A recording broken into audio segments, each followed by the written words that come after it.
We are live at Hyena Den Park Stadium in Houston, Texas, with just 4 weeks left to go in the SFL's regular season. The Chicago Wildcats and Houston Hyenas, it's time to hit the gas pedal if you've got playoff aspirations, because the run into the playoffs is so tight with so many teams involved. Anybody could get into the top 10 come season's end. Hello and a very warm welcome. I'm your play-by-play commentator, Michael Cirillo. Stephen Hacker is alongside me. And Stephen, it could be a great battle tonight between two teams really looking for that playoff push.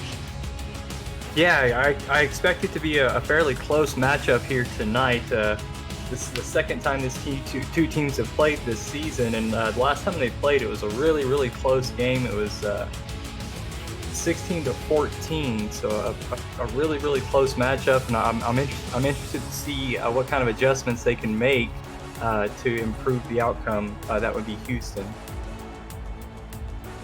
A 16-14 Chicago victory when these two teams met back in Week 3. The stands are packed. It's tribute to Houston night in Hyena Den Park Stadium, as you see the Hyenas in their sky blue and white uniforms, reminiscent of the old Houston Oilers and current Houston Roughnecks uniforms. The ball is on the tee. The kicker, Jaquan Colgate, rather's hand is in the air. The whistle blows, and it's game on in Houston. Let's get Week 9 started with a bang. It's from the 10-yard line. The ball is returned up to the 30, and that is where the all-orange clad with silver helmets Chicago Wildcats take the ball first. Gorgeous uniform matchup tonight, Stephen. Yeah, really, really enjoying these two uniform sets on display here tonight. Definitely the Houston set is very, very, very fun to look at. Hopefully a throwback look will lead to modern success for the Hyenas. They will start the day on the defensive side of the ball. Here's a handoff up the middle. There goes Ash Odom. He's running free behind the defense. One man to beat down the sideline. He gets tackled at the 30-yard line and flips the field on the first play from scrimmage. Yeah, Jacob Clear with the touchdown-saving tackle there, but Ash Odom on the first play, big, wide-open hole, reaches blocks and just explodes through it. Nice carry on the first play for the Chicago Wildcats. Great pulling block by Mike Impro to the fullback to give Odom that large hole to run through, and now already deep inside Hyena territory at the 31-yard line. No wide receivers in the set here on first down. Here's E.T. King back to pass first time today. Just flips it out to Odom. Odom trucks a defender and then gets stood up after a gain of just 3 yards. Yeah, Odom's he's got trusty hands. He's a veteran guy. He knows how to get open in the backfield, knows how to use his hands and his feet to make plays for his team. They'll give him 5, second down and 5 after the first down. Now they'll go 3 wide receivers set, 2 in the backfield. Houston brings a 3-man rush over the middle, tipped and incomplete. Looking for Shan Varner over the middle, and it was knocked away by Rodney Panati. Let's go over the Chicago offense. Quarterback is E.T. King. Running back is Ash Odom. Fullback Mike Improta. Out wide, you've got Liam Hammer, Davius Reed, and J.C. Torres and Shan Varner at the tight end position. Third down and 5 after the knockdown.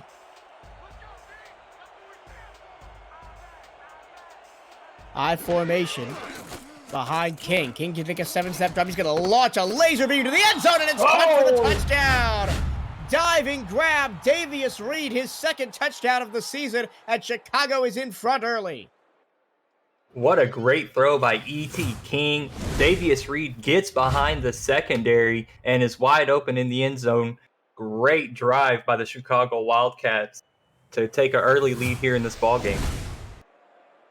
Reed raced by Ethan Clear, got about a 5-yard separation into the back of the end zone. Mike Improta is fired up in the chat. That's what we like to see. Kicker is Anthony Cece on the field for the Wildcats. 1 for 1 on field goals last week.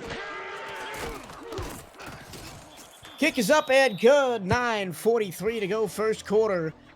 It is Chicago 7, Houston nothing, and they are going to get the ball back for the first time. Four-play, 59-yard drive, 26-yard touchdown reception there at the end by Davius Reed. Again, Chicago came out looking really strong. They're looking really good here, Michael. And it's time for the mostly anemic, I will say that in the most heartfelt way I can, Houston offense to take the field and try and make an early comeback after their early deficit here. Ball kicked by Leroy Brown out to the 26-yard line. That's where the Hyenas will start their first offensive possession. Under center is Kentez Johnson. The running back is Warren Murray. Wide receivers Leroy Brown, D.R. Sim, and the new signing Brian Horrell. Alistair Johnson is the guard, and Dax Lewis is at tight end. Handoff, Murray, strong side right, makes one man miss but gets buried after a gain of only one. Clint Hendershot made the tackle. The Chicago defense looks like this. On the defensive line is Scott Fountain, Gerald Giudice, Raymond Jones III, and Eagle Mondavi. Linebackers Buddy Blaze and Clint Hendershot, who just made the last tackle. Corners Mickey McGuire and Jesse Vick, and safeties Maurice Spurgeon, Ron Hoff, and Ryan Yosef. Quick little out pass. Here is Murray on the near side. He's going to be run down after a gain of 3 to the 30-yard line, 3rd down and 6. And I like what Houston's doing here, getting Murray involved early. I felt like whenever I looked at their previous matchup, he didn't get enough touches in that ball game, and I really think that Warren Murray is going to be critical or integral to the success of Houston's offense here tonight. Here's a first pass over the middle. It's incomplete, aiming down the field for Leroy Brown, and it'll force a 3-and-out on the first possession, and something that Houston fans have as an all too common sight for them this season, as Kentez Johnson has thrown the least amount of passing touchdowns in the Simulation Football League. Yeah, really taking some lumps since winning the Offensive Rookie of the Year back in season 11, and has struggled a little bit here in the league, and has just got to figure out how to right the ship, and get his offense going and give his team a chance to win. Chicago will have the ball at their own 34 after the punt. Davius Reed down right there as he made the catch. And interestingly enough, Houston, don't let their record fool you, at least on the defensive side. Their run defense limited the very dynamic Jared Willis to just 8 rushing yards last week against Jacksonville. Handoff, Odom, oh no! Just as I say that, the curse of the commentator strikes, and there goes Odom down the sideline again to the 20, and he's dragged down at the 9-yard line. Man, oh man, he is just making this defense look silly in the first quarter. Yeah, 2 huge carries from Ash Odom, and just trucks a couple of defenders. Looks like the Ash Odom of old there, just another body for the highlight reel. And eventually gets dragged down by Ethan Kai there at the end. Oh no, that was Jacob Clear again with another touchdown saving tackle. He's racking those up, but I'm sure that's not a stat he'll want to have.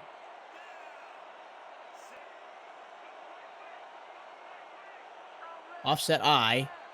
1st and goal from the 9.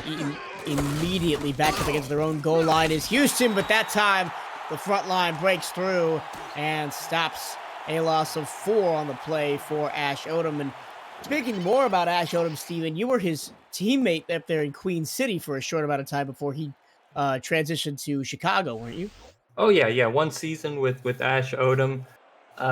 Good locker room guy. Another veteran, been around, knows how to produce, get results on the field. So a good guy to be around. And definitely, Chicago has a winner there. Oh, a sack in the backfield as Chicago couldn't get out of their own way. It's going to be Chris Joseph picking up his 3rd sack of the season. And from 1st and goal at the 9, it's now 3rd down and goal at the 16. And Chicago's really stiffened up here defensively in the red zone. Wildcats going the wrong way. Backed up to their own 16-yard line. 4 wide receivers to aim at. As King is pressured, and he goes down again. This time back at the 22. It's Joseph on consecutive plays with a sack. The 6'5", 274-pound rookie making his impact felt here early, halting this Chicago Wildcats drive and going to hold them to 3 points here. Could potentially get a block and hold them to none. See how that goes. We'll get a good push up here. Anthony Cece is just about as automatic as a kicker as you can get. He's going to try this one from 39 yards away. It is up, and it is good. And with 6:17 to go first quarter, it's Chicago 10, Houston nothing. Cece now 23 of 23 for the season after going 1-1 last week and starting 1 of 1 here today. But Chris Joseph in 2 plays has doubled his sack total from the previous 7 games. That's impressive, and this early in the game. I mean, it's only a few minutes off the clock here in the first quarter. Now down 10. It's time to see what Kentez Johnson and the rest of the Houston offense can do to try and unpack this Chicago defense. Here's the return out from Brown, gets to the 24. And with the expanded rosters this season and non-contract user players coming into the fold, Stephen, the Chicago defense is one of the most deep in the entire league. 11 contracted players on this defense. Yeah, definitely showing you where they put their value as far as how to build a championship contending team. Defense wins championships is the adage Shan Varner is going for. Johnson on the run and just throws it away into the Chicago bench. And it'll be second down and 10. Yeah, really liking the color set on these uniforms. Still can't get over it. I really digging the uniform set tonight. Yeah. Demond really like the uniforms, man.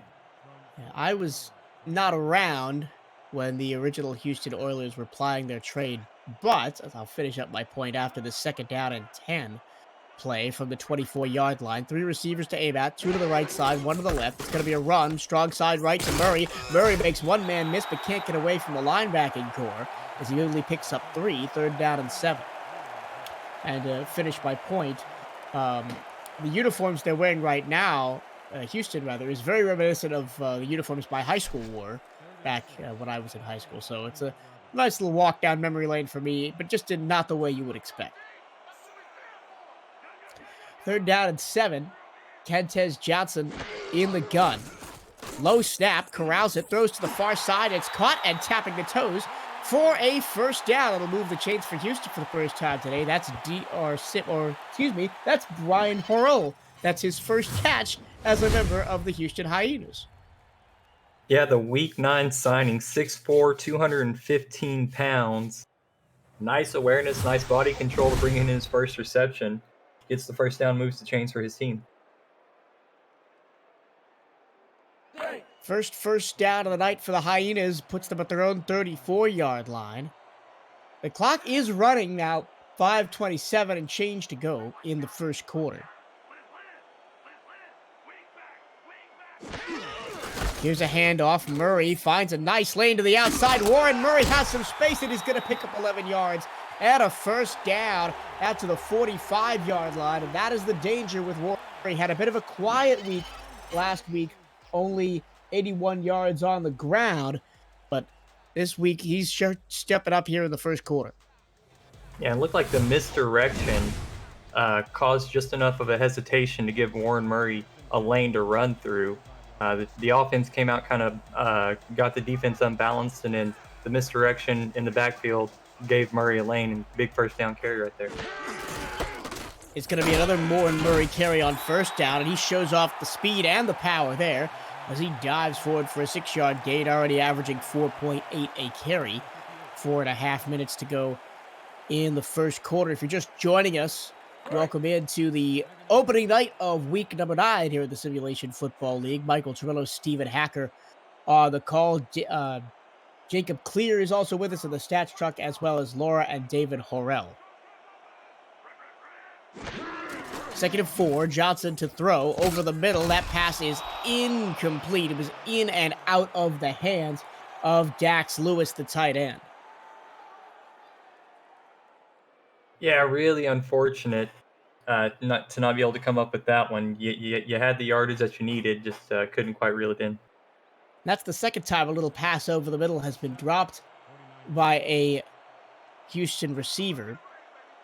Lewis, the rookie free agent signed in the offseason, has 122 receiving yards so far. Here's a flare out to Leroy Brown, and Brown's got a first down up to the 40-yard line into Chicago territory. This is a good, patient drive here from Houston. Really what you want to see out of an offense that's struggling. Yeah, and dialing up a guy that's been with your team for a few seasons, is comfortable running the routes, knows the system, is comfortable with Kentez Johnson. That's a smart decision there to pick up the first down. Here's another run to Warren Murray, trying to look for a lane, but he will be drilled for a loss of 1 back at the 41-yard line. Looks like Raymond Jones III was there to make the tackle. 2nd and 11. And again, I saw it last week, Steven. The defensive line of Jacksonville really just bulldozed the offensive line of Houston as it's a 2nd down and 11. Here's Murray again on a counter right up the middle, picking up 7. Back to the 34, brings up a 3rd and a manageable 4. And that's the kind of runs that Murray was not getting last week that he has been able to consistently get all season. Yeah, and I really think that he's the cog for this offense. You know, he's the thing that makes this wheel go. And if he's not having a good day, I think Houston really is going to struggle. Murray handoff, 3rd down, met and dropped for a loss of 1. Now the Chicago defense is starting to figure out that strong side handoff. That was a massive hit on the play from Ryan Barafanon. One of the offensive linemen down the depth chart. It's going to be out of field goal range as well, so a promising drive comes to nothing. It's another punt from Brian Adams. Going to try and corner the Chicago deep offense. They're going to call fair catch at the 13-yard line. Unfortunate you couldn't walk away with points there, but good punt pins Chicago deep in their own territory. So Houston just has to come out here and play good defense for their home field. And nobody's saying panic here on the Houston sideline. Just try and win the field position battle as we come down here towards the end of the quarter. Handoff, Odom. And Odom has been a massive factor so far in this game. 2 huge runs to set up red zone possessions for the Wildcats, but that time he only gets 3. Yeah, and he same thing for Chicago. You know, if Ash Odom is struggling, usually Chicago is going to struggle. So keeping him involved, getting him his carries, his touches, it's always a good idea.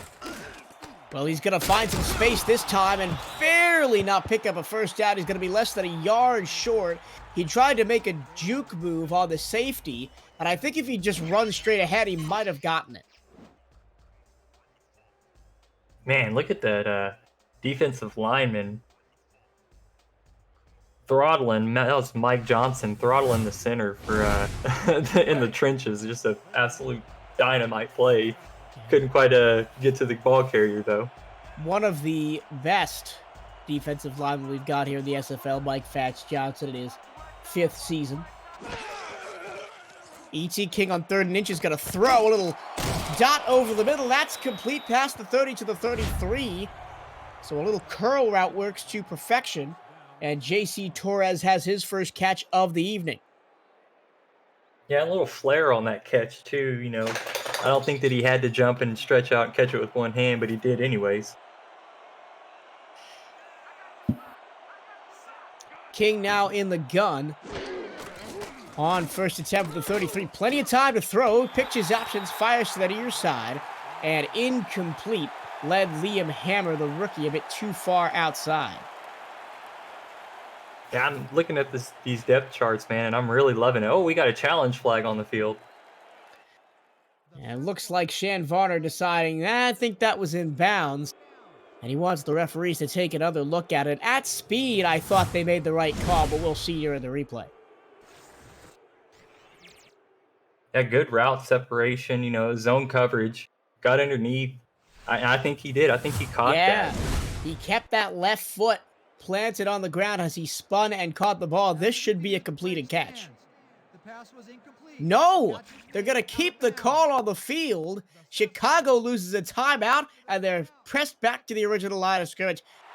Maybe they're going to say, oh, no football move, or just, very unfortunate. But what I was going to say before the challenge flag came out was I'm really excited looking down at these depth charts, seeing all these rookies, all these guys, all these great people coming in and from the couch to the field and making their impact felt here in the SFL, man. It's really great.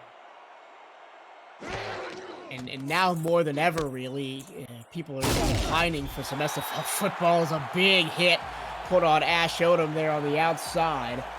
That was Brady Clark, the safety, coming up to make the tackle. Yeah, we're less than a few weeks from, the SFL minors kicking off in April. So, I mean, that's exciting. There's more spots available. There's plenty of opportunities. We're going to have 8 teams there. So, I mean, a lot of roster spots are going to be opening up very soon. We're actually filling out the rosters as we speak now. Week to week, the check-ins are opening up every week, and all you got to do is get in there, check in, and eventually you'll get put on a squad. I didn't want to slow your roll there, Steven, but Liam sorry, Hammer I did get a little long-winded. just made probably the play of the quarter as he got rocked, but hung on to the football across the middle. The hit from Ethan Kai couldn't jar the ball loose, and it's going to be a big first down for Chicago into Houston territory as we now hit under 20 seconds to go in the first quarter, and we'll see if the Wildcats want to run another play or let it run to the break. And it looks like they will. No, they'll run a play. 2 seconds to go. King, a little bit of a flare out here to the near side. Ash Odom strucks one tackler and gets 4 on the play. And that'll bring us to the end of the first quarter. It's been all the men in orange so far. Chicago 10, Houston nothing at the end of one quarter. This is the Simulation Football League on Twitch. Stay with us.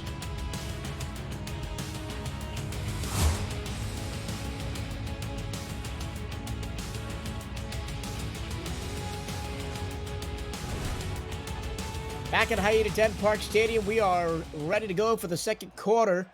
Michael Tremillo and Stephen Hacker along with you. As Jacob Clear, Laura, and David Horrell also with us in the stats truck. E.T. King, 7-step drop, has to turn away from pressure, and he turns right into the teeth of the defense. And a big sack, a 5-yard loss. Is that Chris Joseph, his 3rd sack of the game so far? He is just absolutely on fire here tonight. 3 sacks is it's an unbelievable game here from the rookie, and let's see if he can get another one. All set to have a career-defining night, potentially, the rookie. Already for 3 sacks through a quarter and a bit. Here's E.T. King over the middle, and he finds the gap in the secondary all the way down to the 28-yard line. J.C. Torres with another monster grab down the field. Yeah, another dot thrown by E.T. King. Nice, just reads the coverage. Great job by the receiver to reel that pass in. And Chicago, the last time Houston and Chicago played, E.T. King was sacked 5 times. So Chicago's really got to find a way to keep King upright. Already 3 sacks on the day, all of them by Chris Joseph. E.T. King stands in, fires, and that's going to be knocked away.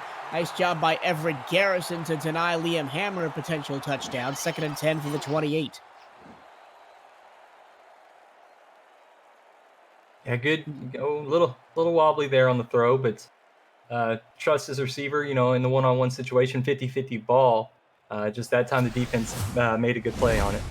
You can't really cover a route much better than that. Everett Garrison with a textbook corner play there to deny the wide receiver.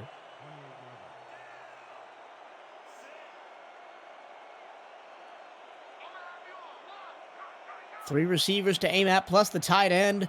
on this 2nd down and 10. Just over 9 minutes to go in the first half, and E.T. King's going down again.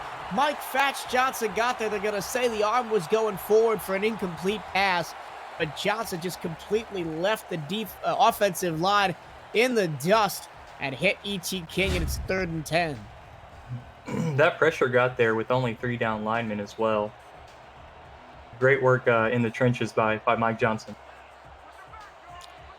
Now 3rd and 10. Houston looking to try and force another field goal attempt from CC.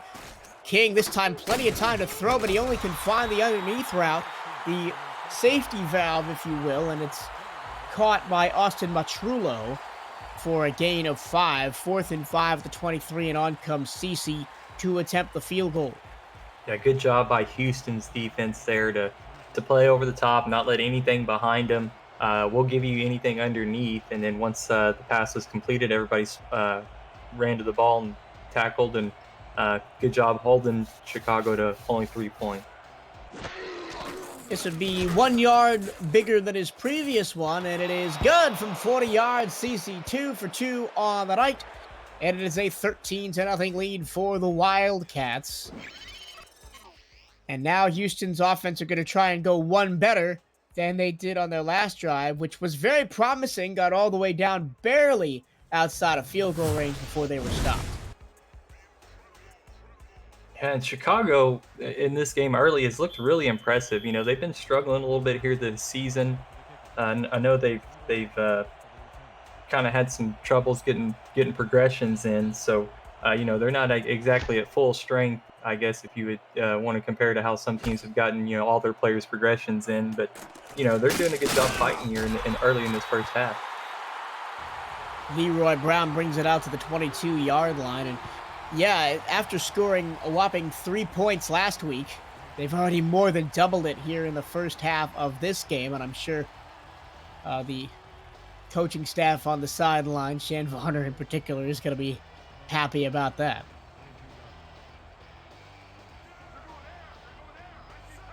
Alone in the backfield is Kentez Johnson. 4 wide receivers to aim at.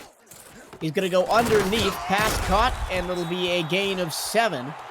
On the reception that time is Josh Fedd, the longtime member here in Houston. Used to return kicks, Josh Fedd, as recently as last season.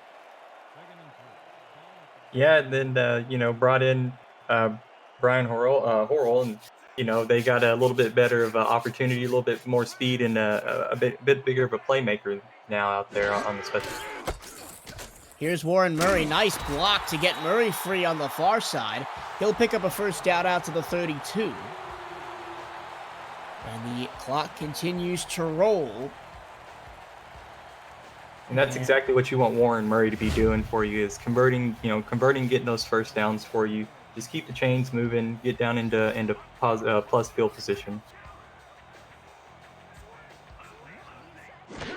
This time he's under center, and Johnson's going to throw over the middle. Pass is incomplete, knocked away from the intended receiver.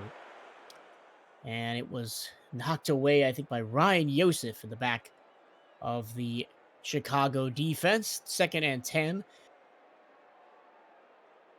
And that was Mike Allen, the fullback for Houston, down the field on that play. And interesting to see a fullback about 15 yards downfield.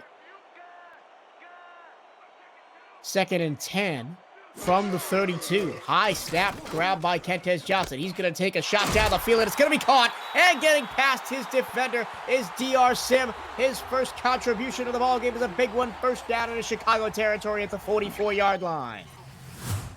Yeah, the old dog. It's not even a new trick. It's just the veteran knows how to make plays and, you know, beats his man in coverage, jumps up, just out-athletes him, gets in front of the defender, and then gets a big play a couple yards after the catch. Nice job by DR Sim. I would hardly call that a new trick. I'd call that the same trick that DR Sim's been hardly for the last. Yeah, that's what I said. I said it's hardly, yeah. Yeah, for the last 10 seasons. Here's Kentez Johnson throughout to the far side, and he's got the fullback Allen out there, and Allen gets 6 yards before he's run down by Ron Hoff. Yeah, interesting layer getting the fullback involved out of the backfield. That's twice he's been targeted on this drive now. And I think if you're gonna commit to throwing to your fullback, that's a better play than trying to hit him down the middle. Yeah, yeah, I think so too. Get him out in the flats, just try to let him work up ahead of steam. Oh, knocked Oh, down. Johnson was under pressure, had to sling it sidearm down the middle of the field, and it was knocked away on the play. And lucky that that wasn't intercepted. And they'll get another chance at this third down of 4. Ryan Yosef was the one to knock it down.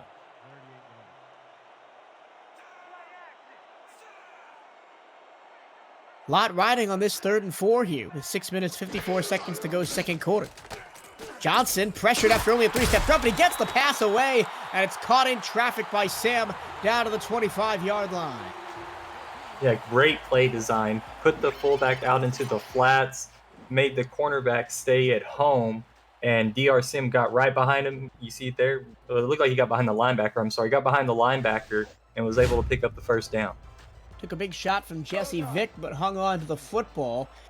And that's a great play both by Johnson and Sim to find that little pocket of space in between 3 defenders down the seam. Now 1st and 10 at the 25-yard line. Houston definitely in field goal range, but I don't think they're looking to end this drive with a field goal here. Johnson to the far side. It is tiptoeing along the far side and incomplete. Sim couldn't put the feet in bounds. 2nd and 10. I understand. I understand the look. Quintez and Sam are just trying to build a rhythm here. Houston's really threatening to score here on this drive, and I totally get why they just targeted Sim 3 times in a row. Now, if you're targeting one receiver in the SFL, even if he's like double covered, I'd put my money on DR Sim pretty much any day of the week. That's a good run from Warren Murray, mixing up a little bit, going for a 7-yard stroll down the middle of the field, and it brings up a 3rd and 3 at the 18. Yeah, inside the red zone, this would be a big first down. Big first down. Maybe something like a play action play here might work on Chicago, but we'll see. We'll see what Houston can do. Let's see what they dial up on 3rd and 3. It's going to be Johnson. It's going to be over the middle. It's going to be incomplete, as it was intended for DR Sim. And I think maybe Donnie Odom, the defensive tackle, got a hand on it or deflected the pass just enough to keep it out of Sim's hands. Yeah, just good coverage. Chicago was in position, and Houston's going to have to settle for the 3 points. Jaquan Colgate's going to have to knock this one in from about 26 yards. I'm sorry, 33 yards. I think it's officially going to be 35 yards. Kick Man, is up I can't do math. and it's no good off the left upright. He missed it anyway, so the math doesn't matter. Man. We'll never know officially what it was going to be from because we don't get to know. Doink! Right off the left upright. And another extremely unfortunate empty possession for Houston. That time, for almost deserved points. It was a beautiful drive. Yeah, very unfortunate to miss the field goal there. I know Colgate's going back over to the sideline. He's going to be all alone, sitting there drinking his water, waiting for his next opportunity. But as he's doing that, the Wildcats are back on the field and going down the field. It's intercepted.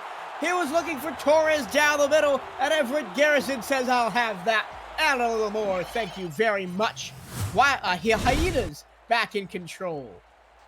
Yeah, regarded as one of the best corners in the league. He just puts his skills on display there, jumping up, making a catch while turning in the air, and he's going to give Houston another shot here. Good field position to start this drive. Everett Garrison's 7th interception of the season. That leads the team and puts the ball right back in the hands of Quintez Johnson and the rest of the Hyena offense. Johnson moves in the pocket and almost gives it right back. He was looking for the underneath man, Dax Lewis, and it was knocked away by Ryan Barathon. Man, I tell you what, these Chicago linebackers are playing excellent in pass coverage here tonight, making plays all over the field here tonight, and they've looked really, really good defensively in coverage. It's really impressive. I've been really impressed with how they've been playing Kentez Johnson, watching his eyes and adjusting to the route. Johnson doesn't like what he sees, changes the play at the line. He's got a bunch formation to the left, just a single receiver out right, flip those. Johnson, middle, that's a great route down the middle, and redemption for Dax Lewis, who didn't make the catch on the previous play, Brian Horrell makes the catch and moves the chains. And while we're seeing the offense work here for Houston, just want to let you know, do a little score stream update of the other game going on right now on 11 Sports and for the fans. A low-scoring affair. It's St. Louis 9, Atlanta 7 in the Hive. As Johnson throws one out over the middle, that pass is caught down to the 14-yard line. A diving attempt is hauled in by Horrell. And man, from the couch to the field, Brian Horrell is just absolutely dominating tonight. 3 receptions, and now the Houston Hyenas have made it to their best field position of the evening. And we'll see if they can punch this one in. They've come up flat so far this evening in the red zone, but let's see if they can punch this one in. So just to repeat, end of the third quarter, St. Louis 9, Atlanta 7. That's on the 11 Sports Network and for the fans in Atlanta, Georgia. Here's Warren Murray looking for a lane up the middle, falls forward for a gain of 4, 2nd and 6 down to the 10. Inching their way forward here, the Houston offense. And I think it's actually right to go to Murray in this situation because they've been testing the secondary and coming up empty the last couple of possessions. Yeah, I tend to agree with you, Michael, definitely. 2nd and 6 from the 10-yard line. 4 minutes, 5 seconds to go. Johnson alone in the backfield. He's going to drop it underneath to the 5 and barely denied the end zone at the 1-yard line. Big hit by the defender there to keep him out. I think that was Berethion again, or maybe it was Buddy Blaze who kept him out of the end zone at the 1-yard line. Yeah, finding success with the slants. Now with 1 yard to go. Interesting that they're in the shotgun formation, though. They are in the gun, but they're going to go to Murray, and Murray's going to walk into the end zone and do a dance. Make a little love, get down tonight in the end zone. Touchdown, Houston, and they're right back in this game. It's 13-6. Yeah, I like it. If you're going to go in the shotgun, get it out of your hands quick, run something fast, and they did. They got the defense off balance, and there was nobody within 10 yards of Warren Murray as he walked into the end zone. Apologies for my singing there. Maybe I've seen that Amazon commercial one too many times in the past couple of weeks. Warren Murray, a 2-yard touchdown reception from Johnson to make this one a 1-possession game. Jaquan Colgate is on the field for the extra point. He puts this one right through the uprights. 3:30 to go in the first half. Chicago 13, Houston 7. This is the Simulation Football League on Twitch. Well, Steven, turnovers into points. And if I had said that and taken the nameplates off of it, you might have thought that Chicago just did that to Houston, given the team's records. But it's the other way around, and the Hyenas are right back in this ballgame. Yeah, Houston, right now is worse than league in as far as turnovers. And so whenever you say that points off turnovers, you would think, that was just Chicago. But no, it was actually Houston. And Everett Garrison makes a big play, and the Houston offense was able to finish off that drive and is able to make this a little bit closer of a ball game now. We'll see if Houston can continue to clamp down on the Chicago offense and they got to slow down Ash Odom, I think. Well, Odom hasn't touched the ball in the last couple of possessions. He will here in the pass out of the backfield. Got room to run, but he is shouldered to the ground aggressively at the 33-yard line. That's Everett Garrison again. He's been the cog in the machine so far for the Houston defense.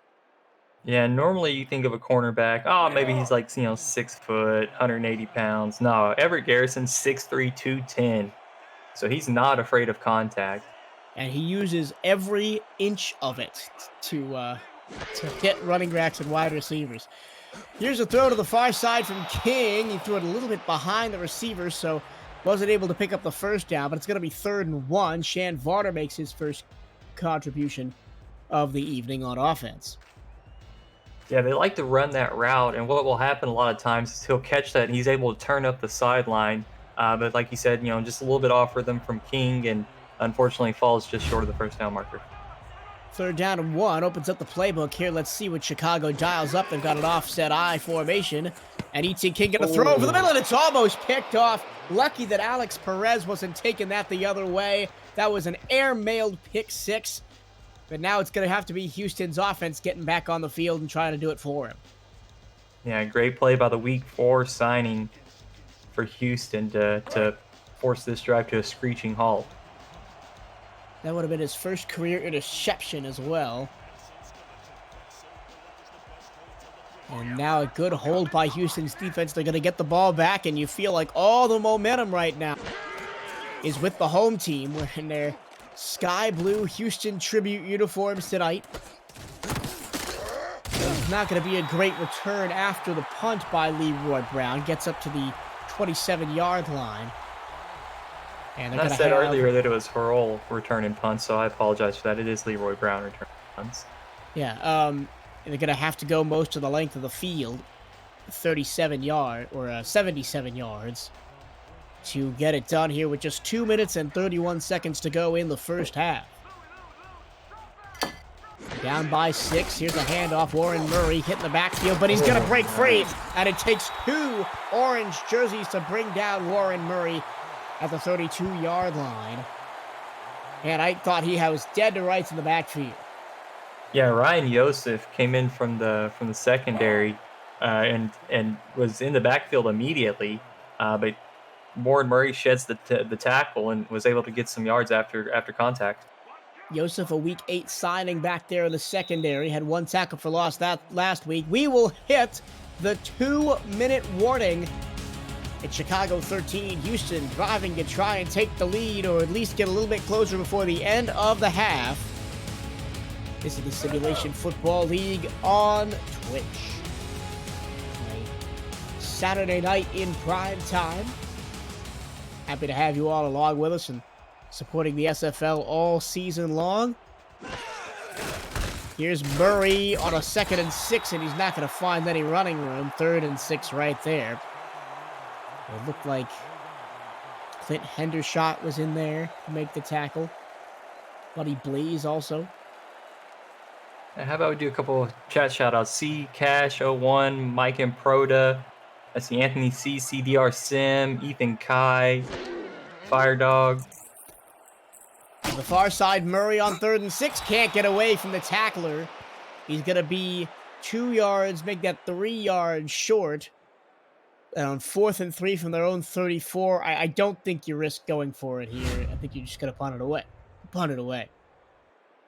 Yeah, play field position. You're playing pretty well right now.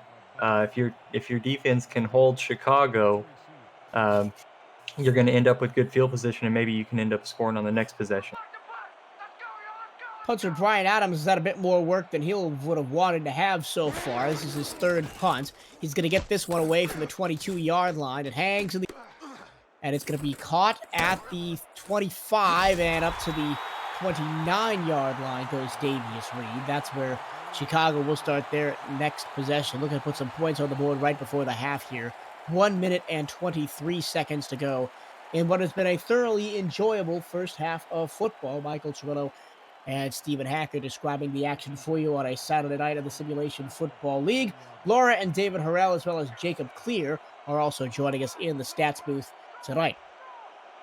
Just one single wide receiver, and it's going to be Odom on the run. Shakes a tackle, breaks 3, gets another tackle in the secondary, and gets 15 yards out to the 46-yard line. And here comes the hurry-up offense for the Wildcats. Let's see if they continue to run out of this set. They will. Odom up the middle. Another nice hole opened up by the punching fullback Mike Improda. 2nd and 3, 57 seconds to go. Chicago has 2 timeouts, and this time Odom stopped up short. It's going to be 3rd and 3.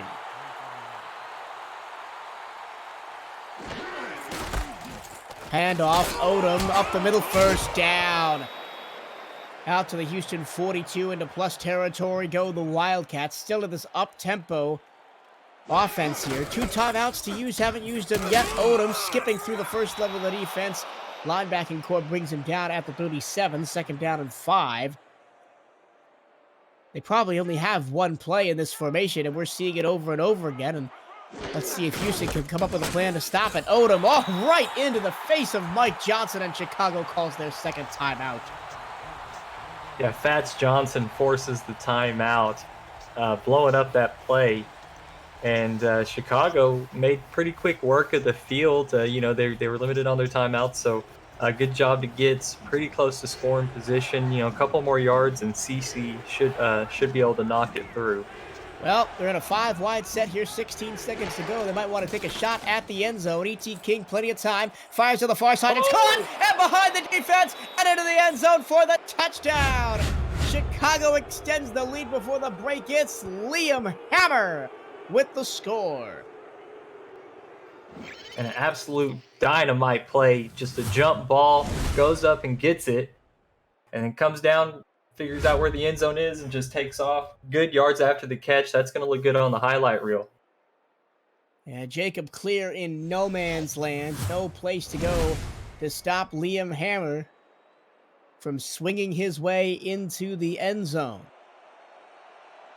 And now Anthony CC is on for the extra point to make this a 20-7 ball game with just 10 seconds remaining in the first half. And man, if you're Houston, that is not what you wanted right before the end of the half, when all the momentum seemed to be going your way.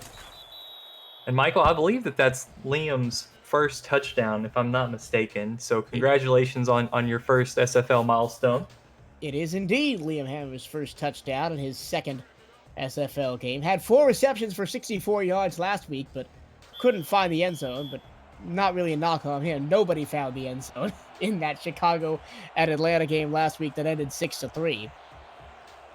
Right now, we've got all the offense we could want and possibly a little bit more, as it's a 19-7 ball game. Chicago on top here with 8 seconds to go, and it looks like it'll be one play that the Houston offense gets to run before the break, and I think they may just either kneel it or run it up the middle with Warren Murray and head into the locker room. I've seen Warren Murray kind of on like a stretch play or an off tackle. I've seen him take it to the house from about this distance with about this much time left in the half. But it looks like they're going to throw the ball shotgun twins. Who knows? Could be a draw. Who knows what VR Sim cooks up, and it's going to be a sack in the backfield, and it's Scott Fountain picking up the sack there. The Week 6 signing takes us to the half. And at the break, it's Chicago 20, Houston 7. Steven, sum up that first half for me. Well, I wanted to highlight there at the end of the half, 3 seconds left, Chicago blitzed. They went aggressive right there, so I thought that was interesting going into the half. Really, comparing the stats, I would believe it. Chicago has handled this game pretty well. They've looked a little more balanced. They got stagnant late, through the middle part of the second quarter. But I think Chicago has been in control of the game pretty much the whole time. Their defense looks pretty sharp the whole first half. So Houston's going to have to make some adjustments. They've ran some plays. They've had some stuff working for them. They just need to get those players in positions to make plays and get some points on the board. You can't stall out and or miss field goals. Whenever you get down there, you got to capitalize on every opportunity, because right now Chicago is playing really well. But this is the best, and I know they don't really have the points to show it so far, but this is the best I've seen this Houston offense play as a unit this season. I mean, last week against Jacksonville, they scored 10 points, but they really only got down to the red zone, I think, twice in the entire game. They've already been there 3 times in this game, and they just need to, as you say, capitalize on their opportunities, and they'll be right back in it.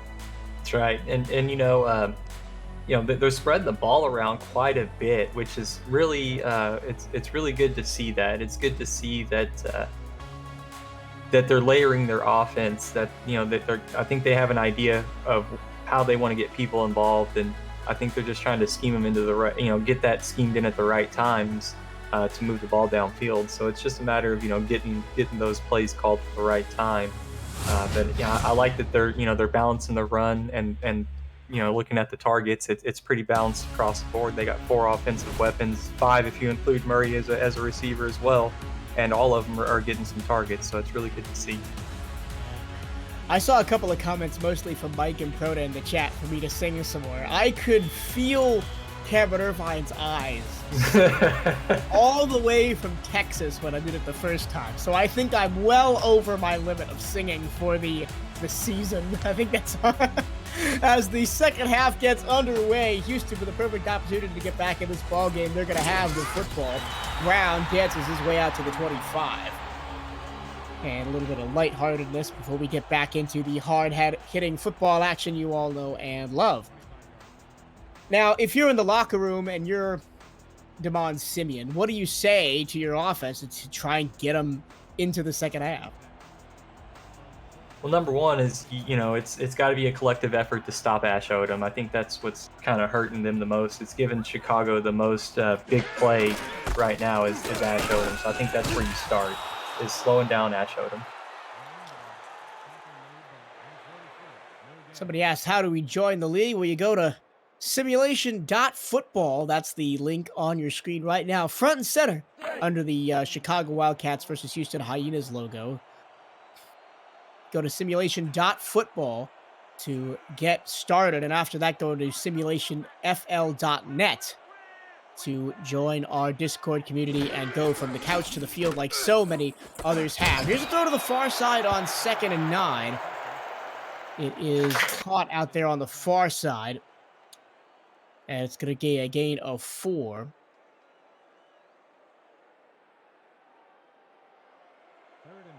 Third down and 6 now, and Houston really wants to pick this one up to not let their first possession of the second half go begging. Johnson is alone in the shotgun. He's going to have time to throw. He throws over the middle, and the underneath route works to perfection. And it's going to be a first down and 10 from the 36-yard line. And that's a couple of times tonight that they've ran that particular play and got a first down. They just kind of running that slant route, then the underneath slant is wide open for them.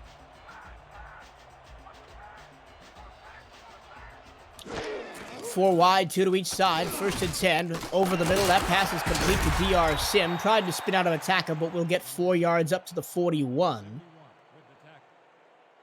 Oh, this is a good opportunity, Michael. Let's do trivia time. Chat, let's do trivia time. So this is a trivia question for the chat. All right. DR Sim leads the SFL all-time in receiving yards with 12,183 yards. He has 85 touchdown receptions in his career, which is second all-time. Who is the SFL all-time touchdown leader? That's receiving touchdowns. Receiving touchdowns, yes. Thank you, Michael. You have... Chat has until... I'd say either the next chains of possession or the next first down to answer the question. I know somebody's already got it. Of course, Damon Simeon would know this. Because he's he did get it. James Cooley, nice, Damon.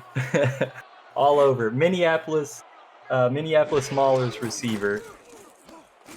3rd and 7, over the middle, caught for a first down in traffic. That's a nice pickup. Johnson down the middle to Lewis. Only a couple away, Damon. You're right there, buddy. Everybody knows you're the GOAT. Don't worry. Mike and Proda said you led the SFL in receiving touchdowns. That's not quite right, but a good guess. Trying to stay humble. Handoff. Right side, Murray escapes. One man to beat, and he gets wrapped up after a gain of 8 yards. Up to the 37-yard line, now squarely in Chicago territory. We're going to highlight Alistair Johnson on this play. Watch the 76, the pulling one. Man. Big. That was a big collision in the trenches. Yeah. That is...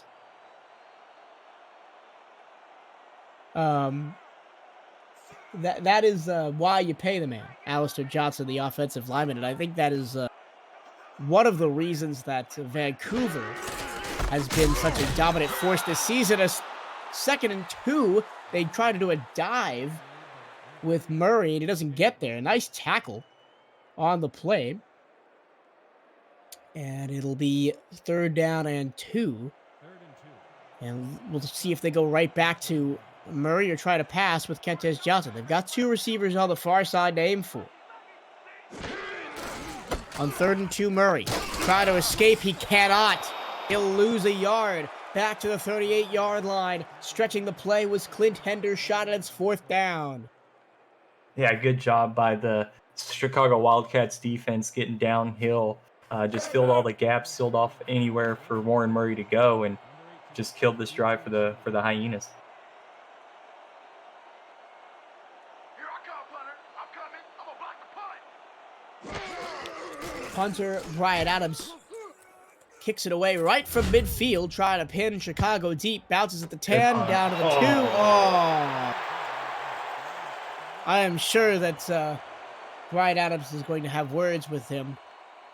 That was Jordan on the Linux Jordan, the backup corner down there doing punt coverage. But either way, Chicago backed up at their own 20.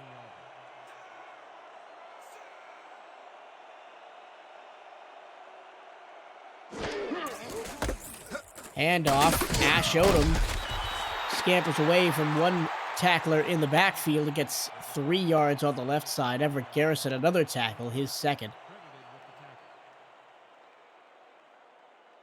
Yeah, and that's what you got to do on 1st down. They're looking to run the ball, obviously, in that formation. So you gotta limit the production on those plays. Here they're going to try to do it again. You got to be ready. Houston's got to step up to the challenge here. Another strong I formation run from Ash Odom, but he refuses to go down up to the 39-yard line. How many tackles did he break on that play? I counted 4. Yeah, and that's what the kind of runner that Ash Odom is. You know, he's if you give him get him on a straight line, get him ahead of steam, he's going to run you over. I mean, he's a tough guy to bring down. He keeps his legs moving, and you know that Chicago kind of wants, I think, that mentality of, you know, they want to punch you in the mouth. They want you to have to fight, and they do that by handing the ball to Ash Odom. 2 consecutive carries brings Chicago from the 20 up to the 39. Here's the first pass from E.T. King, and it's incomplete. He was looking down the field for Shan Varner, but Ethan Kai knocked it away, and it's 2nd and 10. Yeah, good coverage out there by Ethan Kai. That's a tough matchup. Varner's got quite a few inches on him, but Kai is a veteran, knows how to stand back in coverage, just uses athleticism to get in position on the ball. Clark 6 foot even, 210. Varner 6'6", 215. King, plenty of time, throws to the near side, and it's caught, and down the field is Hammer. Hammer makes the catch and gets all the way into Houston territory to the 41-yard line. He had a touchdown right at the end of the first half, and now he is making his name felt in the second half as well. Yeah, and coverage was pretty tight there. It was a good throw by E.T. King to just find the weak spot in the zone, and a good job by Hammer just turn up field after the catch and to reap the reward of getting the target there.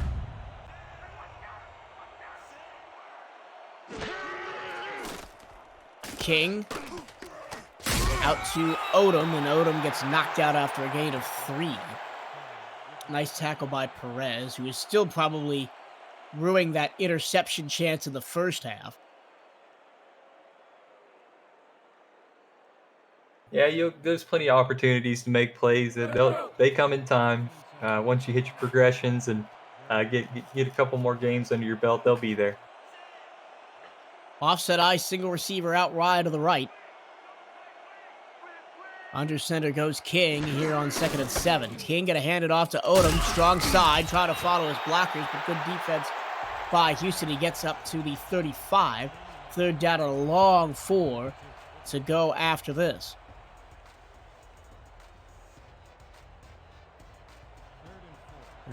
Houston, or Chicago rather, has really grinded the clock on this drive. I think more than any drive they've had in this game. They've gone to Odom, but this time Odom gets stuffed behind the line. They went to him on 3rd and 4, and he lost 2 yards.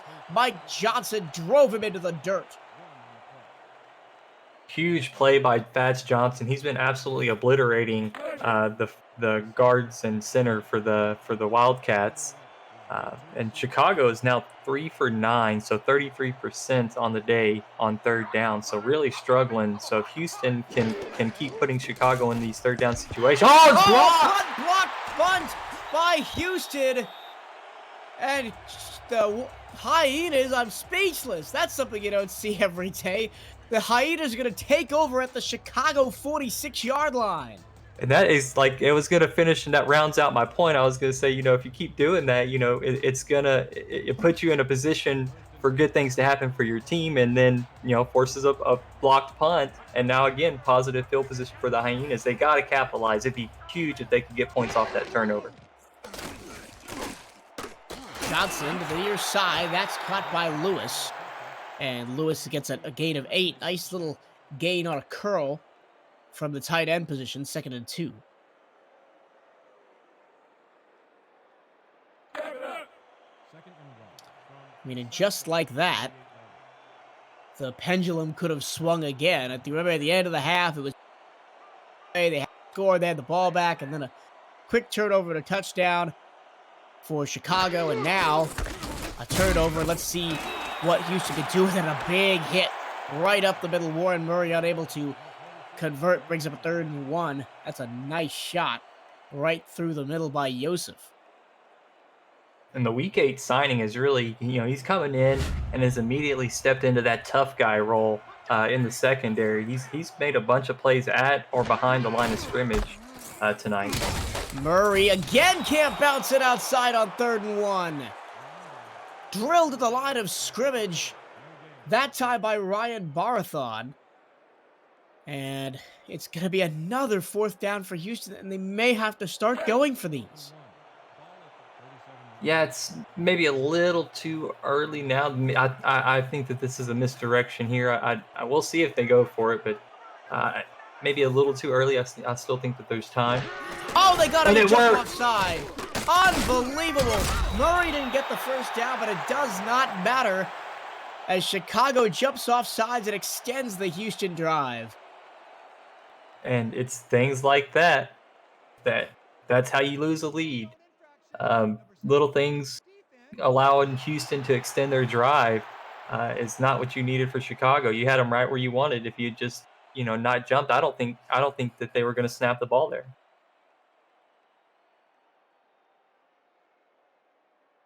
So now move the chains, 1st down. Yep. Houston gets another shot. A big opportunity here for the Hyenas. Let's see what they can do. Offset on. Here's Warren Murray. Man, the Chicago defense has figured Warren Murray out in the second half with another run for no gain. Ends in Murray's back on the turf, and a big hit by Blaze. Yeah, gotta get the defensive focus off of Murray. Gotta unleash Kentez Johnson a little bit here to get the defense to be a little more balanced. Well, this time Johnson is in the gun, so unless it's going to be a draw, it looks like we're going to see Kentez throw here.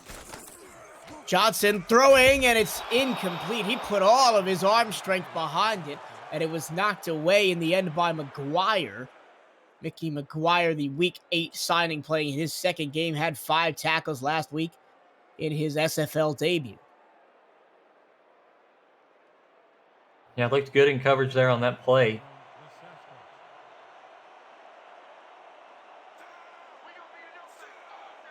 Now 3rd and 10. It's going to have to be on the arm of Johnson. Johnson sacked. There was nobody open downfield. Beautiful coverage sack. The defense works together in harmony. And who's going to get their tick of the stat column? It's going to be Gerald Giudice picking up his 7th sack of the season. Yeah, great production from the 3rd round pick for Chicago. It's just absolutely been a force for them this season. Looking really sharp, looking really good for them. great pick that late in the draft. Great value for them. And that potentially knocked Houston out of field goal range. So again, another promising drive going to come up empty for the Hyenas. Adams punts this away from midfield. Let's see if they can do some better punt coverage this time, and they can. Down to the 7-yard line. Redemption for Lennox Jordan, who ran down there to pick up the punt. A lot of the I guess the flow of the game. A lot of those things are kind of going in Houston's favor. They're just unable to capitalize. It's Chicago has been able to put the points up, but it seems like the battle of the field position is going Houston's way. They can't seem to score points. Worst starting field position of the day for the Wildcats. Here's a throw out to the far side. Hammer, or rather, Torres grabs that one and gets out to the 11, gain of 4. Yeah, 4 seasons now for Torres, all 4 with Chicago. He's 6'2", 200-pounder. He's a little quick guy, good route runner. E.T. King knows where this guy is all the time, so he's got a good repertoire with the Chicago offense.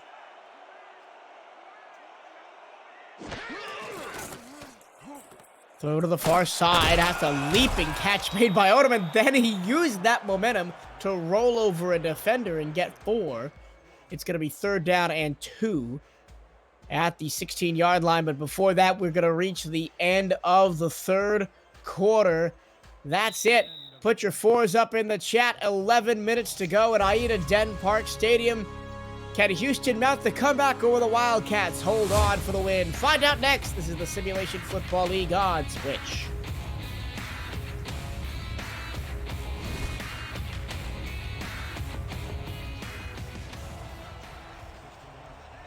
Away we go, 4th quarter, and we start with a big play, 3rd and 2. For the Wildcats on their own 16-yard line, E.T. King gonna throw, pumps once, throws to the near side. Odom gets a 1st down.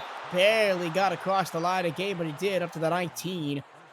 John with Everett Garrison a little bit after the play. We have hit the 4th quarter. Michael Tremelo, Stephen Hacker here with you, calling the action on this opening night of week number 9. Jacob Clear, Laura Harrell, and David Harrell are also in the booth with us doing stats. We thank them very much for their contribution to the broadcast tonight.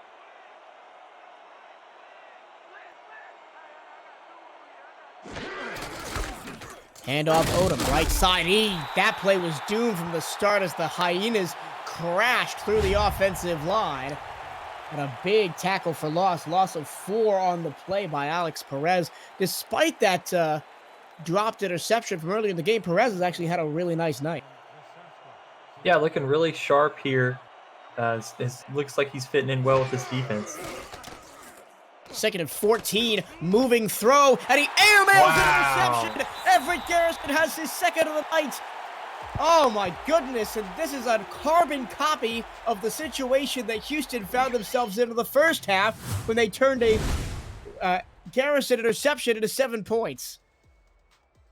Yeah, they would have taken like 3 Shan Varners stacked on top of each other for Shan to get to that one. That was just a absolute wobbler by King, trying to throw on the run to the left and just across his body. Just very awkward throw, and didn't pay off, and it leads to a Houston turnover. Now Houston's looking to give Chicago a taste of their own medicine.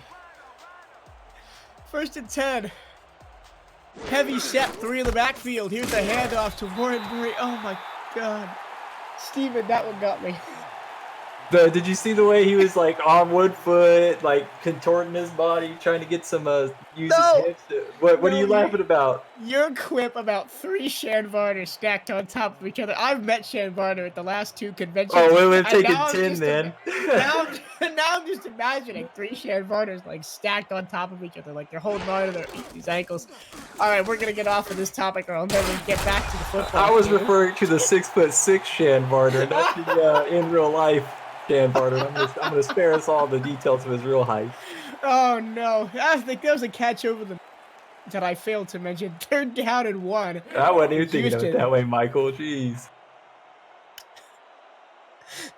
We come back to action here with 9 minutes and 15 seconds to go. Enough with the silliness. There's a football game on.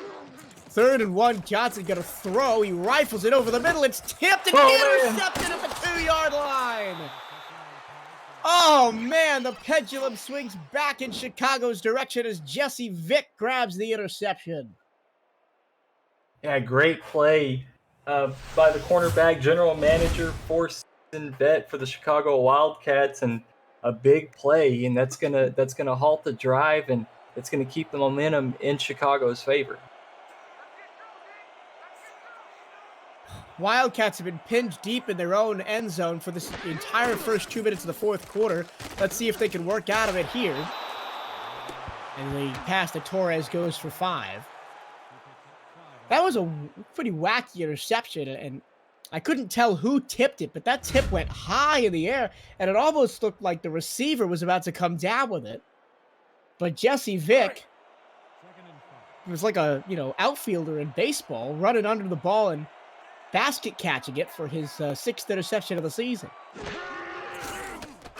Here's E.T. King, 2nd and 5, throw out to the near side. And that pass goes for 2 more yards. That's the fullback Mike Improto with his first touch of the ball of the night. An interesting fact that I found while researching this game is Improto doesn't have a carry since the 2nd game of the season. And he only has 9, now 11 receiving yards. Here's to the far side. That's Improto again. And he doesn't get there, so it's 4th down and 2. Another big win for the Houston defense. Yeah, and I understand the logic from Chicago's offense there. Didn't want to take a shot downfield, wanted to try to go conservative, get the ball out of E.T. King's hand, but drive comes up flat. And now, yeah, like you said, they're going to punt away to Houston, and Houston's going to have good field position too. They almost blocked the punt again, but from the 1-yard line, the punt is away. Leroy Brown takes it to the 50 and dives forward to the 46. And more good field position now for the Hyenas inside Wildcat territory. But they got to convert on some of these opportunities. Yeah, leaving points on the board. I believe I've seen, the missed field goal. And then, so 3, I think then there was another one, so 10, I believe, points they've left. So, it could be a 3-point ball game instead of a, 13-point ball game. Murray dropped for a loss of 2. Eddie Gage wants to know who scored and how. We'll do a quick scoring recap for you in a moment.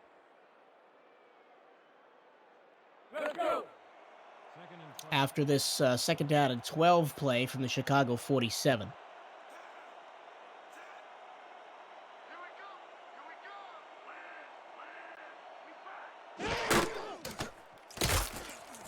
Johnson pressured, intercepted. He was looking for Sim, and it was snatched out of the air by number 21, Maurice Spurgeon. Is a venerable veteran makes the play on the outside, and Chicago has the ball back. Yeah, I was doing a little bit of research, and it's 32 career interceptions for Spurgeon. Fun fact about him, 774 tackles coming into this game, good for 10th all-time on the SFL all-time tackles list. Game's gotten a little sloppy here, Michael, wouldn't you say? A lot of turnovers. Little. Yeah. Here's a pass to the far side. This time it's Odom. And Odom shakes one tackle before getting 4 yards. And I promised Eddie Gage a scoring recap, so we'll do that now. Chicago scored on a 26-yard passing touchdown of their first play from scrimmage. A nice dot pass to Davius Reed. Then 2 field goals, one for Houston and one for Chicago. Houston missed their field goal. Chicago made theirs. As King moves on the run, finds Improto. That's Odom, and Odom gets 3 more. And then right at the end of the first half, a passing touchdown for Chicago, but before that, Houston took advantage of an Everett Garrison interception and gave Warren Murray a 2-yard passing touchdown. Throw to the far side. Caught in one-on-one coverage into Houston territory at the 47. J.C. Torres, another big grab. He's done everything but score a touchdown tonight, Torres. Yeah, another, again, really trusted by E.T. King Torres is, and just shows the trust that play does, how much trust King has in Torres to, while he's covered, throw it up in the air. It's a 50-50 ball, and he knows that Torres has a good shot to go up and get it. You mentioned earlier, Steven, this game has gotten a little bit sloppy, and yeah, it has degraded a little. As 1st and 10 from the 37. King pump fakes, has to check it down. That's Odom trying to get some speed on the far side. He's going to get 7 before being tackled out there by Jacob Clear. But I think that's just a combination of all the players are getting a little bit tired. We're getting down towards the end of the season. And, and it's just been that kind of season for Houston. Because, as I said earlier, as a second out of 3, again, a pass to the far side, and Odom, did he get the first down? No, he's a half-yard short at the 27-yard line. Kentez Johnson averaging 3.5 interceptions per game. He's now thrown 2. And both of them on promising drives in Chicago territory. So that's potential points off the board. One of them was permanent points off the board because they were likely in chip shot field goal range.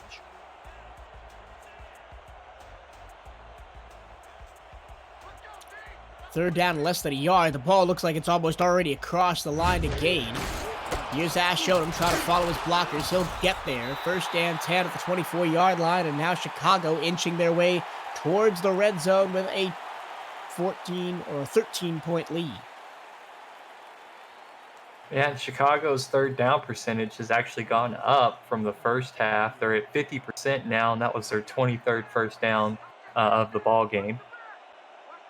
We have a final score in Atlanta. I'll get to that after 1st down and 10 at the 24-yard line for the Wildcats. E.T. King, 4-step drop, fires to the near side. That pass is caught. And fighting for the first down, and he does get it, is Caesar Cannon, if I can read correctly. Caesar Cannon picks up his first catch of the evening and a first down of the 13. We do have a final in Atlanta. The Swarm have come back and defeated the St. Louis Gladiators 21-16. The Swarm moved to 8-1. They are now solely in possession of first place in the league. That is until Vancouver play later this weekend. Here's a check down. And again, that is the other tight end, Bowen, on the reception. 2nd down and 5 from the 8, gain of 3. How about the Atlanta Swarm, man? Yeah, Atlanta's looked really sharp. Behind BDG Hollywood, having an amazing season, and they're definitely looking like a contender right now. 2nd and 5, King gonna throw. A spin move by Odom gets him past 1, but it can't get him by the second defender, who was Jacob Clear, brought him down at the 6. 3rd down and 1. Let's do a couple more chat shout-outs at the end of the other game. We got Siege Falco checking in. I see Swole 2011, Doug Day says the Bash Brothers are in here. Thanks, guys, for checking in with us after your game was over.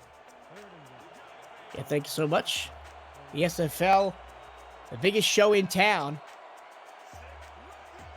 We're happy you are all joining us here on a Saturday night, spending your evenings and afternoons with us all season long here at the Simulation Football League. Play clock down to 2. Here's Odom. He's going to rumble in for the touchdown. Put it on the board as Chicago extends the lead. It's now 26-7. Yeah, I think that's just about the nail that Chicago needed to put this one out of reach. Nice play of the flats. That's a trusted play. They've been using that play all night to get Odom into space, pretty much one-on-one with the defender. But there wasn't enough field there for the defender to even get close to stopping Odom. CC on for the extra point.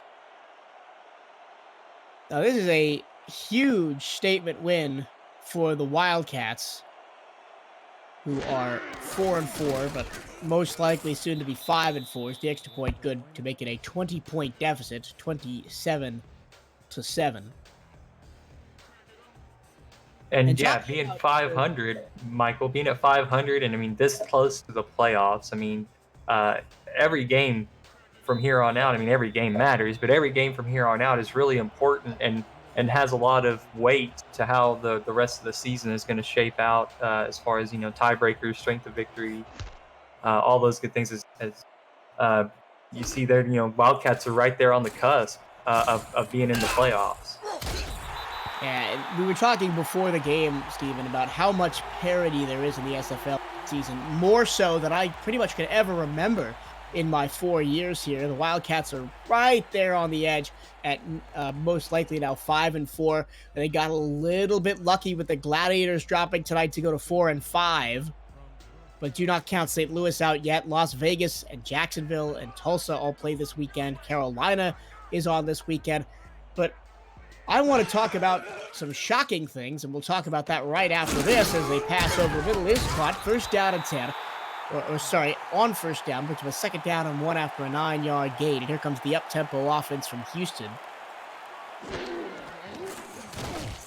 Pump fake, throw to the far side. There's Murray. Spin move gets him a first down. And, man, I think one of the main reasons that the SFL has so much parity this season is because the traditional powerhouse teams, as a pass goes over the middle for 6 yards, as Josh Fed picks it up, a lot of the traditional powerhouse teams are not having the best of seasons as the pass over the middle intended for Fed hits the turf. Yeah, and some of it's the expansion, of the roster size as well. Teams defensively are a little stronger. They're able to put some key players out on the field in their defensive schemes, and it's really causing the offensive minds in the SFL to have to work extra hard. Throw to the far side. That's caught by DR Sim. First down for the Hyenas at the 48-yard line. You think about Denver, 3-5. Mexico City, 3-5. Florida, formerly the Alaska Storm, has 2 wins. And man, it's been a topsy-turvy season here in the Simulation Football League. Seattle on 2 wins as well. Yeah, and I think that's a lot of teams are salivating at that opportunity though, because that it is. A lot of teams look around and they say, man, some of these teams that are really tough to beat, they're struggling, and in their eyes, they're saying, well, why not us? Why can't we? Why can't this be our season? Why can't we capitalize on that and be the team that gets on a run late and eventually wins the title? So I think everybody is really thrilled by that opportunity, that there is that much parity and that there is the ability for them to go out and potentially win a close game and get their shot to win it all. There's a pass over the middle that's knocked away. Cam just posting in the chat there that no, Houston is not eliminated with a loss, even though they would be 2-7. It depends on other results that go on this weekend, but it's certainly an uphill battle. There's the confirmation. If Vegas wins, any team with 7 or more losses would be eliminated.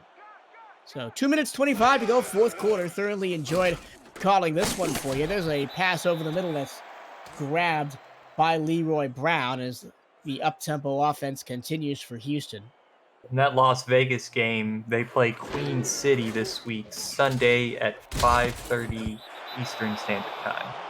Yep, that was on 11 Sports, and for the fans, catch T-Roy Gaines and Jeremy Vega in the booth for that one. And I guess everybody in this stadium is now a Queen City Corsairs fan, at least for the next 24 hours.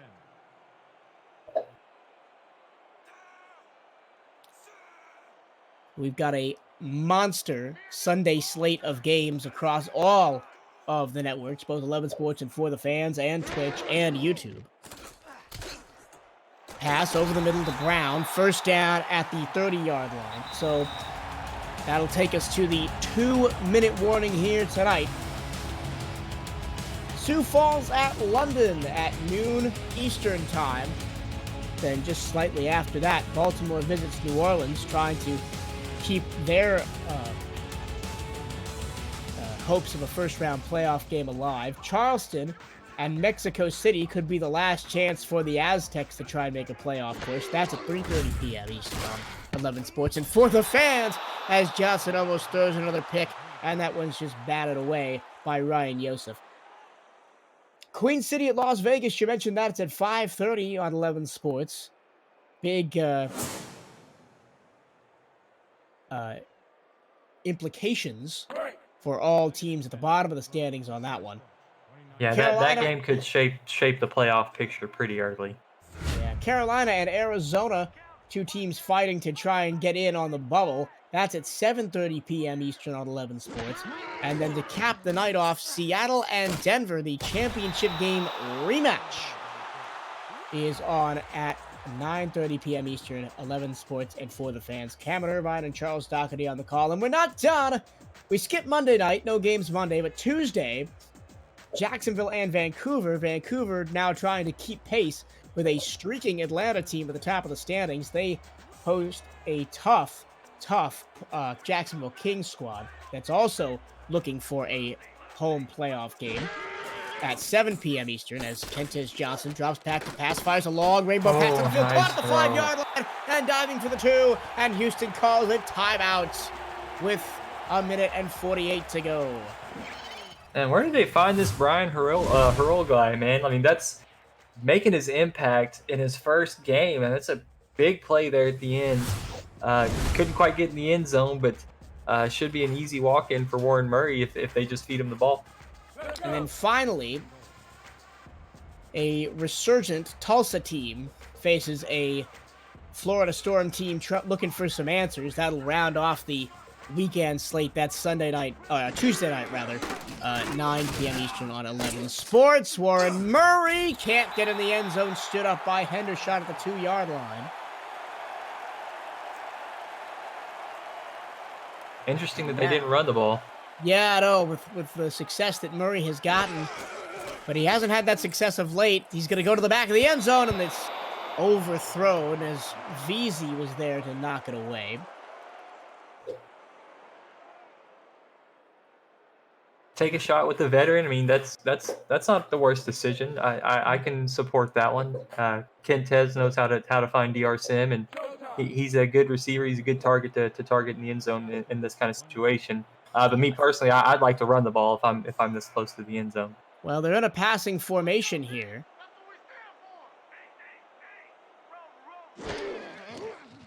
Kentez, short throw. It's complete for a touchdown. What a diving grab by Bergens. Barry Bergens, touchdown, Houston. And I still don't think they're in comeback range, but they do get another touchdown on the board, as this one looked for all the world like it was going to fall incomplete. What a diving grab by Barry Bergens. That's probably the best catch of his. That's going to be the best catch of his career. That was the highlight. The only highlight he's ever going to have, but a great play by Barry there. Yeah, unfortunately, in a what looks to be a losing effort here tonight against the Chicago Wildcats and the Wildcats. Let's talk about the Wildcats, because down the stretch, the remaining 3 games, they don't face a team with more than 3 wins currently the rest of the way, so they are set up to make a playoff run here. They play Houston tonight, then Denver, Seattle, and London to finish their season. Yeah, you can almost say that they kind of control their own destiny. Oh, they got the onside kick. Onside kick. So the Hyenas going back on offense here. That We're seeing quite a few of those this season. There's been quite a few onside kick recoveries so far. Yeah, a bit of a wicked bounce. A little bit of a chip shot bounce there, and Raymond Jones able to come up with the football. Now Houston has the ball at their own 40. A minute 24 left. They've got one timeout. And a pass underneath to the far side gets 5. And that was Leroy Brown on the catch. Another pass over the middle. That's complete. Dax Lewis down the field into Chicago territory at the 43-yard line. So Houston trying to make a stand here in the last 2 minutes of the football game. Here's another pass over the middle. Complete, threw it into double coverage looking for Horrell. And it was knocked away by McGuire. 2 rookies doing battle on the outside. And I was wondering when Chicago was going to tighten up. They looked a little complacent there as Houston, made pretty quick work of the field. But nice play by the secondary to knock the ball down there on that play.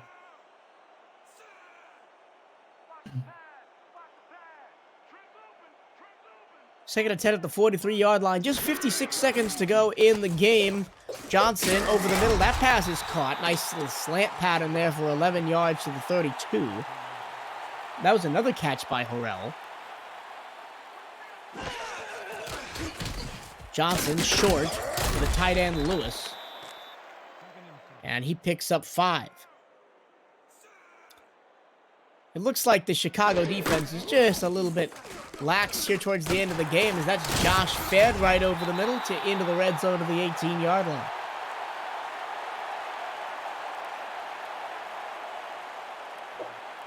$19 seconds to go and counting. Kentez Johnson going to go to the safety valve. Warren Murray out to the side and maybe consider using their last time out here, and they do. And you got to target the end zone too. You don't want to settle for a field goal here. You just draw up something nice. Try to target the end zone. Maybe get DR Sim another touchdown, or get Brian Harrell or even Leroy Brown. Try to get. Oh, I thought that was the field goal. I thought that was the kicker. No, they're in shotgun. Okay. I was gonna say, what are you doing with 12 seconds to go? If they were down by 3, maybe. Maybe, right. Johnson takes the snap. He's going to fire to the end zone and wide open. Leroy Brown. Leroy Brown, downtown touchdown, Houston. As they have made this a 7-point game, and man, Steven, this is miracle territory. Another onside kick recovery, and they're in Hail Mary range. Yeah, that last onside kick, I mean, they didn't even bounce off any Chicago player. I mean, it ended up right in the Houston players' hands. So, if they can have a little bit of that magic happen for them again, anything can happen. So on for the extra point is Jaquan Colgate. And it is up and good. So now the game is down to this. An onside kick with 8 seconds to go.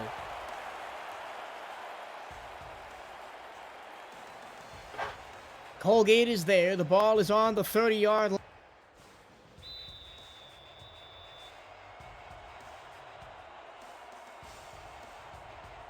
Colgate checks. The whistle goes. The kick is away. It bounces. And it's going to be loose on the ground. And it's picked up by Chicago. And that will seal the victory for the Wildcats here tonight. Austin Matrullo, he has 1 catch for 5 yards as a wide receiver, but he makes what could be a huge play come playoff time to seal the game for the Wildcats. Down there at the ticker, Michael, we're almost approaching, I think it's at 1,200 games, or was that 2,000 games? Either way, a bunch of games being played, man. That's a lot of history. A lot of history. Mike and Proda asks what's the over-under was. It doesn't really matter at this point, but Chicago was a -4 favorite as they take care of business tonight. That's via the Jack Stats analysis department on Twitter. Go follow them. They're a fantastic Twitter account covering all things SFL. If you love like detailed stats and analysis and that kind of thing, analytics. great resource analytics. They're a fantastic resource. That's your final tonight. Chicago wins this one in a bit more of a dramatic fashion than we would have wanted. Than they probably would have wanted. 27-21. It came down to the Wildcats hold on and get the victory. Steven, thoughts on this one? I kind of thought it would be a close game. The score says it's a close game, but I think that Chicago was in control of this one. Houston was just able to close the gap late. But overall, I think that for Chicago, they're looking a little bit better. They seem to have gotten some of their early season issues taken care of, and looks like they've got a good shot going into the playoffs to make a push. As far as Houston's trying. They've got a lot of rookies that they're working with, and so they're trying to figure things out. But again, I think the key for them every week is going to be Warren Murray. That's what they need to game plan in, and then just figure out how to layer some passing targets and get those things. They balanced their attack around. Harrell looked really strong. That's probably something that they want to get involved moving forward. But I saw some good things like with the slant routes, like on third downs. That was like a positive passing play for them. And then, the splash plays to Harrell. DR Sim is always going to get his targets. And there you saw Leroy Brown with a nice post. You just got to find out how to get those plays called at the right time in the game. The player of the game tonight, I didn't have a chance to ask you who your prediction was. It's Ash Odom with a receiving touchdown and 154 yards on the ground. He powered the Chicago Wildcats to victory tonight. That'll do it for us for the SFL broadcast booth. For Laura Harrell, David Harrell, and Jacob Clear in the stats booth, and Stephen Hacker alongside myself, Michael Chirillo, in the broadcast booth. We will see you next time. Good night. I hope you enjoyed this evening's Simulation Football League action. Stick around for all the action this weekend as Week 9 rolls on. Good night, everybody.